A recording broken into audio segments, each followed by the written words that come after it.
Welcome to this week's episode of Unpacking Recycling with Charlotte. My name is Charlotte Dreisen, and I am really excited to talk all things ocean plastic today. We are going to be unpacking how much of it is there, where does it come from, how can we intercept it, and what can we do with it once we have, if and when we fished it out of waterways. It is a really complicated topic and admittedly a really hard one to study. It is not easy to estimate what kind of plastic is making its way into the environment and how much of it is there and what other materials are also escaping from our solid waste management system and entering waterways. Plastic, for better or worse, is the one that we have the best data on. Part of that is because it floats, and other materials like paper will degrade in a marine environment, and glass and metal will often sink. So plastic is not the only type of material that unfortunately escapes solid waste management infrastructure or is illegally dumped into waterways or is littered and ends up in waterways, but it is the material that is most obvious. It is the one that we're able to see floating on water and that washes up most easily onto beaches. And it's also, of course, one of the most problematic thinking about how it breaks down into microplastic. So it's lucky in some ways that we have information on it because we can access it visibly and see it, but definitely wanted at the top to just, disclaimer that it is not the only material that escapes from our infrastructure, not the only one we need to be concerned about or should be concerned about. It is, of course, the most problematic and the one that we are most actively as an industry focusing on and working on to find ways to mitigate in the first place and to recover when possible. It is tough to estimate just how much plastic escapes the solid waste management system and ends up into waterways and the ocean each year. But the best that we can determine, about 8 million metric tons of plastic waste escapes into the ocean annually, which is a really huge amount. About 80% of this total comes from land-based sources. So when we think about where it originates from the land. About 20% originates from the water itself, usually due to fishermen jettisoning nets that they're using and other fishing gear and equipment that are made of plastic while they're out fishing in the ocean. But 80%, the vast majority, comes from land-based sources of one way, shape, or form.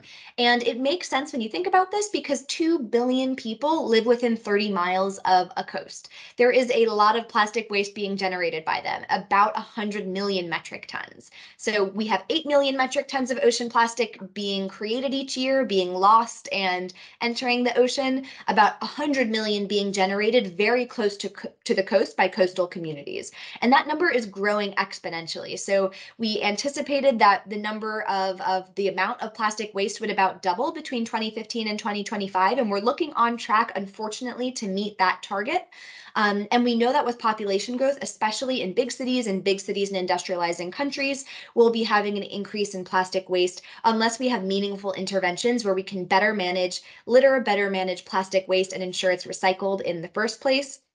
And within that land base, that 80% that comes from the land, the ocean plastic that we do see, about 3/4 of it from land-based sources is from uncollected, unmanaged solid waste or from litter. So that looks like two things. It's either folks littering plastic items, as they go about their day, as they travel, as they're by the coast, or it's folks that are living in cities that don't have formal solid waste management infrastructure to begin with. So either one of those sources accounts for the biggest portion by far of unmanaged waste. About 1/4 of land-based ocean plastic comes from collected waste, where plastic is collected in a formal system and then something happens to it in the supply chain. The supply chain fails in managing it effectively and it escapes into the environment that way. So it does happen. It is a minority of instances, a minority by volume of ocean plastic that we see. The majority of it is uncollected plastic or litter. And when we think about where it's emanating from, in the United States, we're about in the middle of the pack wouldn't be the right term. We're 20th on the list of nations that generate ocean plastic, where ocean plastic comes from. About half of all that 8 million metric tons of ocean plastic that gets generated comes from just 5 countries in Asia, including China, Indonesia, Vietnam, the Philippines, and Thailand. So it's a huge amount of production of ocean plastic coming from just a few countries. But the way that it's being generated and released into the environment varies between one and the next. So in China, for instance, 84% of the ocean plastic that China generates is from uncollected solid waste. So it's not from plastic that's being collected for trash and recycling. It's from trash that's not collected in the first place, from recycling that's not collected in the first place, that's being generated by informal communities or communities that don't have formal solid waste management, or from litter. So this means that the amount of plastic waste that's exported to China isn't a big driver of plastic waste. It still is some, about 16%, but it is a small portion. In contrast, in the Philippines, it is an enormous portion. 74% of the ocean plastic that's generated in the Philippines comes from collected plastic and solid waste. So a very small portion comes from uncollected solid waste and litter. So when we think about the interventions that we need to prevent this, it's going to look very different, depending on where you are, whether you're in the United States or whether you are in China or the Philippines, because it depends whether it's, failing after collection or it's just not being collected in the first place. A lot of folks are likely familiar with the fact that the US used to export about half of its solid waste, much of it going to China. Our recycling going to China. And after their import ban a few years ago, that has decreased precipitously. We have decreased the overall amount of recycling and plastic that we export, but some does get exported still to other countries in East and Southeast Asia, including the Thailand and Philippines. But it's heartening to know that about 90% or so of the very high value plastics like PET and HDPE stay in North America for processing and recycling. So we're doing an increasingly better job in the US of keeping the plastic that we generate in the US or Canada for processing. It is not 100%, but it is up in the 90s for the high value plastics that we have. When it comes to low value plastics, that number is much lower. And we see the same in terms of the overall amount of ocean plastic that is being generated. So about 60% of ocean plastic is low value plastic. It's plastic film or multi-laminate plastics, where different kinds of plastics are fused together, something like a stand-up pouch, for instance, or a chip bag or a candy wrapper. Those are some of the really common kinds of plastic that we see in ocean plastic. About 20% is low density polyethylene or polystyrene. So not quite as low value as those multi-laminates. Those can be recycled. And then the high value plastics like HDPE and PET make up an additional 20%. So a minority of ocean plastic is high value plastic that we see in bottles and containers. A majority of the ocean plastic we see are plastic bags and plastic film and multi-laminate plastics, where they might be mixing plastics or combining plastic with metal, something like a candy wrapper or a chip bag or coffee packaging, for instance. But it doesn't mean that there isn't a whole range of plastic items. A lot of folks are familiar with kind of the really iconic and heartbreaking image of a turtle with a plastic straw through its nose. We see a lot of plastic straws. The Ocean Conservancy includes them on their top 10 items list that they generate each year to kind of qualitatively assess the kinds of plastic items that are being collected on beach cleanups and observed in the kind of coastal environments where plastic waste will wash back up. It is really hard to figure out what kind of plastic is out there in the middle of the ocean or below the surface of the ocean in the water column. So we have the best data on plastic waste that washes back up on beaches, that's being picked up by beach cleanups, where we have a real opportunity to weigh it and measure it and understand what it is and what it looks like. So the vast majority, the biggest item that the Ocean Conservancy sees in those ocean cleanups, beach cleanups, is cigarette butts, but they see no shortage of plastic bottles, caps and lids, straws and stirs, as well as food wrappers, kind of those plastic low value multi-laminate items. That's number 2 on their list of their top 10. Really encourage you to check it out if you've not already seen their top 10 lists and how they've changed over time. It's really interesting to get a sense of. I'm always really eager every year to take a look when it next comes out to better understand kind of qualitatively how our ocean plastic is looking. But they do collect an incredible amount of it, and there is a super robust network of international efforts, both within the United States and around the world, to collect plastic waste that washes up on beaches, which is most accessible to us to recover and to hopefully recycle. But it totally depends on what you can do with it, depending on where you are. So if you are in the U.S. in a major metropolitan area and you go to a beach cleanup, you can likely recycle a lot of the rigid plastic items that you collect, like plastic bottles. or bigger plastic lids above that 2-inch by 2-inch size threshold. If you're at a beach or a litter cleanup event in the industrializing world, you might not have access to a recycling facility to bring those bigger hard plastic items. So it might need to go to a landfill or waste to energy facility, and that might just be the best option and best case scenario you have available to you. But it is also really challenging to recycle ocean plastic and ocean bound plastic. I'll probably use that term a few times. Ocean bound plastic is what we call ocean plastic, or plastic that has yet to make it to the ocean, but is really likely to make it to the ocean if it's not intervened and intercepted. So something like plastic collected in a river that would lead into the ocean or into a harbor and lead into the ocean. Those are all really great examples of ocean-bound plastic. A lot of companies and folks in general use the term interchangeably, which can be a little tricky. We always want to be really clear about what we mean, especially if we're making an external public-facing claim on a package to a consumer. If you're telling someone, this bottle is made of ocean plastic, you should be really clear about whether it's ocean-bound plastic or ocean plastic that's collected from the middle of the ocean. The farther you get away from coastal communities and from the land, the harder it is to collect ocean plastic, and the more expensive it is to do so. So it is a really easy thing to go to a beach or go to a park and pick up litter. It is a really hard thing to go out into the middle of the ocean to one of the, for example, the 5 gyres that exist in the North and South Atlantic, the North and South Pacific and Indian Ocean, to collect plastic that's several hundred miles from the nearest land-based source, and it is really expensive to do.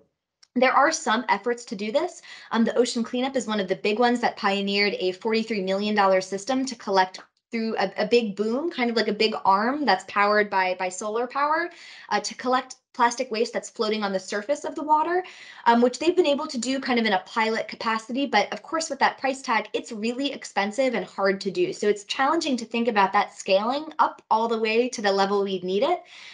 Which, suffice it to say, means we really need to do a better job of preventing plastic waste from getting into the waterways to begin with, because it is expensive and hard, if not impossible, to get it out of the ocean once it's in there.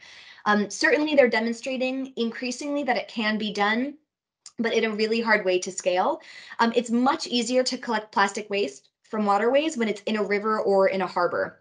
And there's lots of great examples of that being done as well. So for instance, in Washington, D.C., in the Anacostia River, where there's a lot of litter and pollution and plastic waste, we have trash traps that do a really good job of collecting that material before it gets out into the Atlantic Ocean.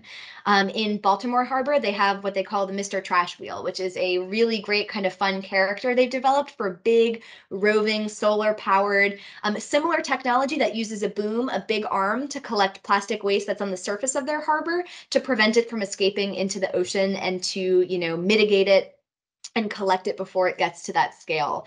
There's some really exciting technologies that are being used in Rotterdam, where they have autonomous water-based drones that are smaller. Instead of having a big, almost $1 million Mr. Trash Wheel, they have kind of smaller pods that are like little sharks almost, they compare them to, where they have 35 centimeter openings that collect trash and plastic waste that's floating on the surface. And they can collect about 1,000 pounds each before they're filled up and need to empty out.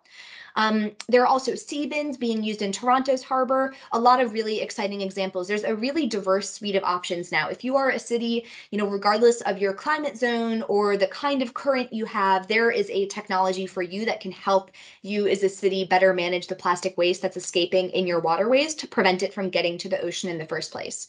And one of those really exciting examples is using technology like litter traps at storm drains to prevent plastic waste and litter from, getting off the sidewalk and street into the waterway and being washed into waterways in the first place. It really goes along with the general theme of we need to go upstream as best as possible to prevent plastic waste from getting into the ocean downstream. The farther downstream we get, the harder and more challenging it is to, to be able to pull out plastic waste and do something productive with it.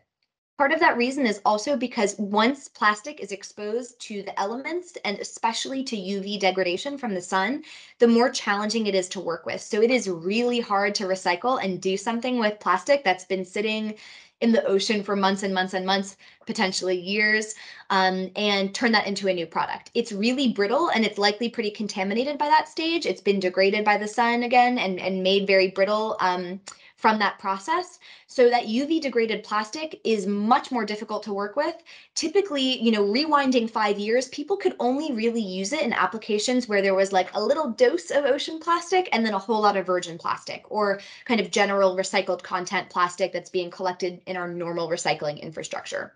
But increasingly, there's been a ton of research and development and innovation in the past few years about better ways we can use ocean plastic, which is, of course, super hard to work with. It's expensive to get and, technically challenging to deal with. So there is a slew of products that you can now find either ocean plastic in or ocean-bound plastic that was kind of collected and intercepted in a waterway or in a community that it would have really likely been, unfortunately, leaked out into the environment in before it got to that stage. You can now find ocean plastic or ocean-bound plastic in, everything from shoes and clothing and suiting to automotive parts and desk chairs and transport packaging and electronics and carpets. And even what I'm really excited about is seeing ocean plastic and ocean-bound plastic in stuff like PET containers that are holding new consumer product goods.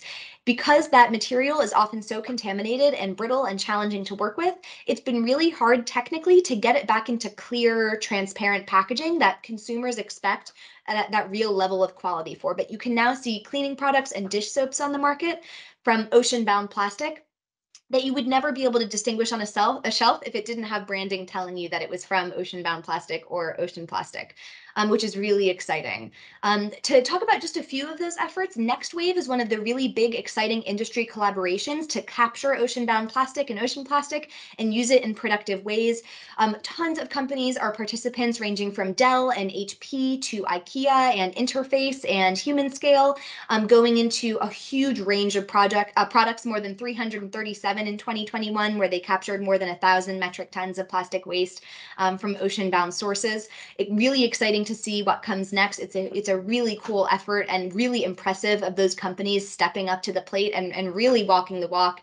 Using recycled content for plastic normally is often a challenging and expensive process. A company that just wants to take the normal recycled content from our recycling system, doing the same for ocean plastic and ocean-bound plastic is on like a whole nother level of cost and performance trade-offs. But a lot of R&D and innovation is being done to figure out how to not have those performance trade-offs and poor technical performance. One really exciting example of this is Ford, who's collecting fishing nets and fishing gear, what they call ghost gear, that have been kind of jettisoned by fishermen out in the open waterways in the ocean, making up that 20% of plastic waste in the ocean that comes from water-based sources, and is using 100% of that, of ocean plastic, to create wire hanging clips for their sports model Bronco, which is really exciting to see it, not only navigating from consumer packaging and clothing and, durable goods, but also to the automotive industry, and really setting that standard there. A couple of other really exciting initiatives that have taken place. Parlay for the Oceans is one of the first big efforts of companies coming together. Adidas has partnered with them to create sneakers, starting with about 5 million pairs in 2018, and has expanded to creating jerseys with ocean-bound plastic being turned into a yarn that's woven as a textile before being created by companies for those products. But not only are we seeing products using ocean-bound plastic and ocean plastic for, garments, shoes, automotive products, durable goods, but also seeing them placed back into packaging in those PET bottles and consumer product goods where really clear, transparent qualities are necessary. Carbon Light is one exciting example of a company using those that ocean-bound plastic for really, really high quality consumer product good applications. Another really exciting example from Re-Rig, which is an LA-based company manufacturing recycling carts using recycled content, kind of normal recycled content, as well as a portion of ocean plastic as well. Really demonstrating a huge diversity of approaches that folks are taking. Super exciting to see so much, so many diverse new ways that people are using this really challenging material and helping to fund efforts to get that ocean plastic out of waterways before it hits the ocean, as well as some efforts less frequently to get it out of the ocean once it's in there in the first place. Knowing how difficult and challenging it is to do that, it really underscores how important it is for us to develop better solid waste management infrastructure in communities that don't have formal solid waste management today, especially in those 5 big countries that contribute 50% of ocean plastic pollution.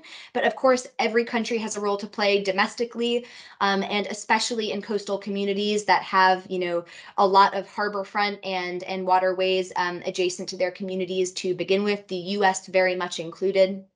Um, I'm really curious to learn more about, have you gone to a beach cleanup and a litter cleanup? Have you bought any packaging or items made from ocean bound plastic or ocean plastic?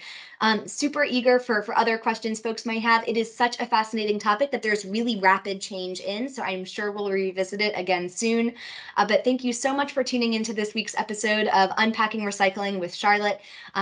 Find me and ask any questions here right underneath the video on Waste 360's website, or feel free to give a shout at Twitter at Char Dreisen, or on Instagram at Char Recycles. Thanks so much.